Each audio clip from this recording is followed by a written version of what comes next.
everybody, my name is Labrum. I'm Quinn, Nikkel. Today we're going to be diving into the extremely interesting topic of peptides. Today we're going to look at, what are peptides, and then, kind of the path that they're headed, the trajectory they're headed in the scientific world, and also how can they benefit you. We've also come to know that peptides have been around the medical world. This is not the first time they've been seen. Go to the next slide. We've seen peptides as originally chains of amino acids.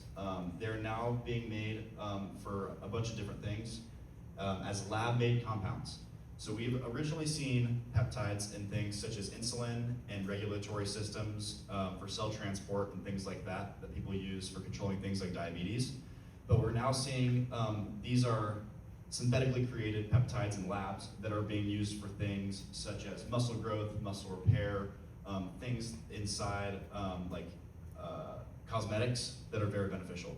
Yeah, so also when we get to more of the controversy kind of thing, we're also going to dive into this a little more, but peptides were actually originally found in the human body. Everyone has peptides. Everyone learned about peptides back in science class sometime in middle school or early high school. So the difference here is these peptides, are taken from the human body or taken from a mammal's body, and they're actually modified and then put back into your body. So I guess you could consider it all natural. This is going to be the why. Why peptides? So number one, there's a growing popularity that we're coming to. So peptides, as I talked about previously, have been used in things such as control for diabetes and things like that, but we're seeing a new use in the human body. We're seeing things such as muscle recovery has been really beneficial. So people are using it if they have nagging injuries, long-lasting injuries. I know a lot of people that have used it for people's ankles, people have used it for their backs, people have used it for their shoulders, in regrowing tissue and structurally compounding in order to become a better athlete. We also have the effectiveness. We have seen proven results. We've seen people, like I said, that have regrown tendons in much quicker time. We've had people that have been told that it was going to take 6 months for the recovery process to take through, and it only took them 3. So in that way, we've seen a lot of proven success. Oh yeah, diving into the third one here, the applicability.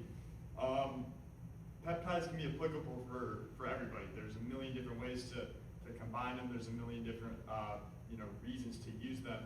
So honestly, anyone from the age of just born up until the point where they die, you can use peptides. Whether that be for your skin, whether you're an athlete, whether you're a businessman, businesswoman, want to focus on your cognitive benefits. So the applicability is really endless, and it's only getting wider.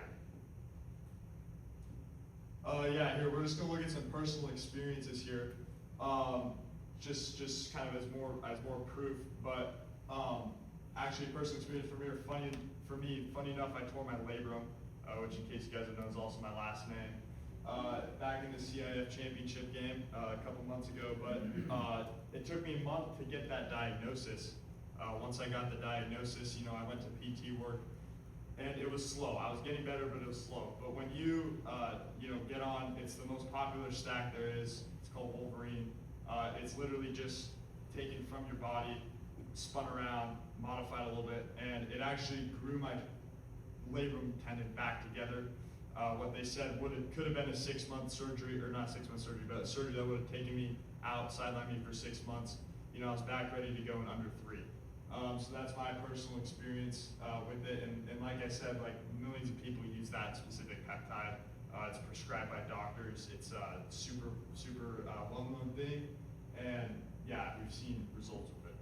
Yeah, just to piggyback off of that, we've seen, again, the Wolverine stack is a combination of BBC 157, which is a peptide compound, and TB500. The way it works is that it takes 80% of each of them, and then they combine using covalent bonds. So we see, my father actually was having some back issues.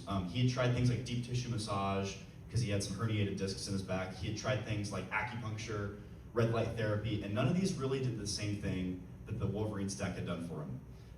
I think that he's been able to see more mobility in his life. He's been able to do things longer and have more fun. So I think that in that way, we've seen like longevity through peptides that has totally been worth it in my life. Okay, diving back into the controversies like we touched on a little bit earlier. the first and main controversy. It's not FDA approved. That raises an eyebrow for everyone, right? So diving more into this, is considered a gray market product. That doesn't mean it's illegal. That doesn't mean it's blacklisted. You don't have to go to Tijuana to get it. It is, right, like I said, gray market. So the way that gray market is kind of described is, you know, part of like certain peptides are FDA approved, certain peptides are not FDA approved. It's something that can be it's been less regulated. They're kind of a newer thing, so it's been less tested, therefore considered a gray market product.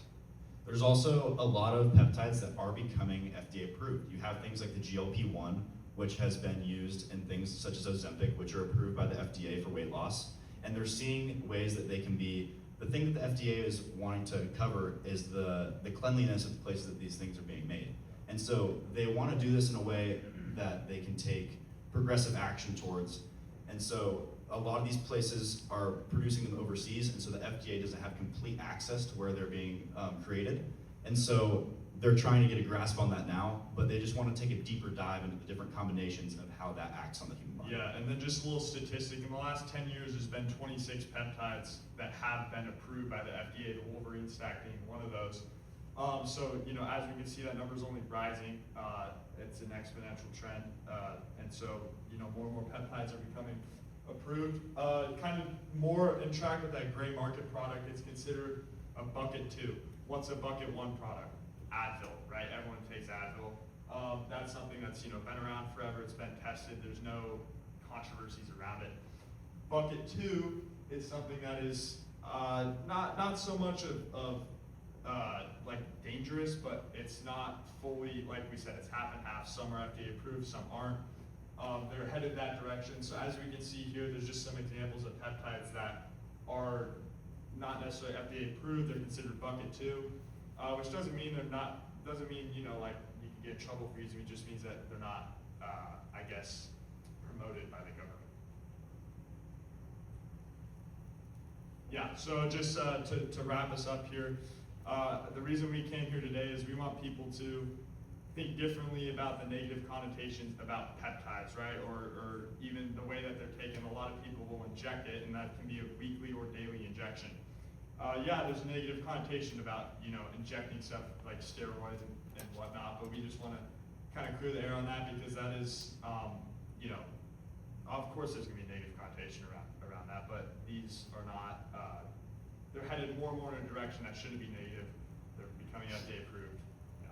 The way that we kind of like to phrase it is that peptides are like Bitcoin in 2009. Nobody knew that they were going to be big until much later. But I think that people getting ahead of it now and being able to utilize it will definitely be able to benefit their longevity and their futures. Yeah. I mean, like we said, it's Bitcoin 2009. I was just born in 2009, but I'm sure all the adults in here wish that they bought Bitcoin back in 2009, right? So we want you guys to think about how peptides could possibly benefit you physically, mentally, and more. Thank you.